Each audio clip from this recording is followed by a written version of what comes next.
महाराज जी, Congress party है जो राम मंदिर चंदा चोरी है उस पर उन्होंने तंज कसा प्रधानमंत्री के ऊपर।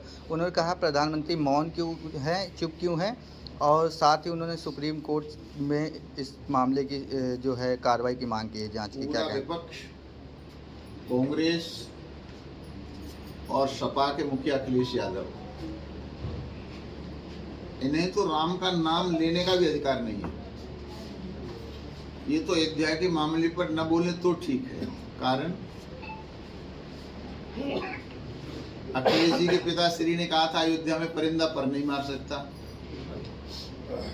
राम भक्तों की छातियों को गोली से छलनी कर दिया था, सरयू का पानी लाल कर दिया था, और यहाँ तक कहा कि हमें और भी हिंदू मारने पड़ते तो मारते। जब उनसे खेद प्रकट करने के लिए कहा तो पूरी सरकार ने कहा नाम को खेद था, न है, न कभी होगा।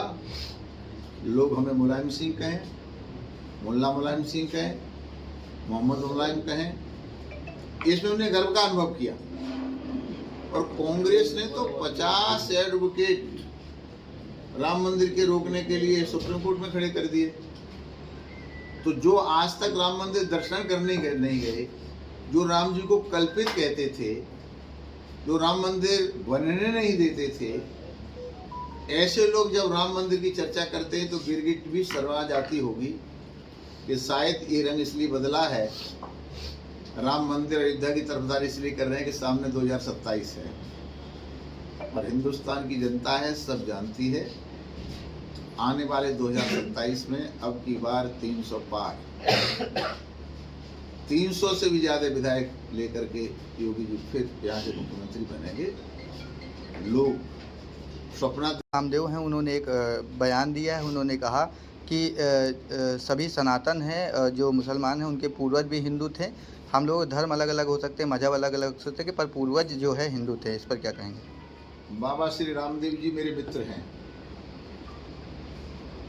और परसों ही मैं उनके प्रतिष्ठान में था, मेरी बहुत घनिष्ठता है। उन्होंने जो कुछ कहा है वो अक्षर से सही कहा है, लेकिन इस बात को बाबा रामदेव न कहें। हिंदुस्तान का मुसलमान अपने सजरे को खोल के पन्ने पलट के वो देखे कि हमारे दादे का दादा, परदादे का परदादा, परदादे का परदादा कौन था, तो कोई सीताराम निकलेगा, कोई रामदास निकलेगा, कोई राम बाबू निकलेगा। हमारे पास मुसलमान बैठे हैं तो हंस रहे हैं बापू वगैरह। तो वास्तव में सबका डीएनए हिंदू है। हिंदू इतना बड़ा था नहीं। पाकिस्तान हमसे निकला बच्चा हमारा, बांग्लादेश हमसे निकला, अफगानिस्तान हमसे निकला, कंधार की कुंती। तो ये बाबा रामदेव जो कुछ कहा है वो सही कहा है, पर इस बात को मुसलमान कहें तो ज़्यादा अच्छा लगेगा। और कुछ मुसलमानों ने कहना शुरू किया, उनका मैं हृदय से धन्यवाद करता हूं। महाराज जी, बाबा रामदेव ने ये भी कहा है कि हिंदू राष्ट्र की बात कर रहा है तो मुसलमान कहाँ जाएगा, उन्होंने ये भी कहा है। इस पर क्या कहेंगे? बाबा रामदेव ने दोनों बातें कह दी। सब हिंदू थे, भारत तो हिंदू राष्ट्र है ही, तो उसी दिन हिंदू राष्ट्र बन गया था जिस दिन भारत का विभाजन हो गया था। हिंदू राष्ट्र बनाने की आवश्यकता थोड़ा ही है। जिस दिन देश का विभाजन हुआ, अली मोहम्मद जिन्ना ने ये कहा था हम हिंदुओं के साथ नहीं रह सकते, उन्होंने अपने पाकिस्तान में मांग लिया था। हिंदुस्तान तो हिंदू राष्ट्र नहीं है।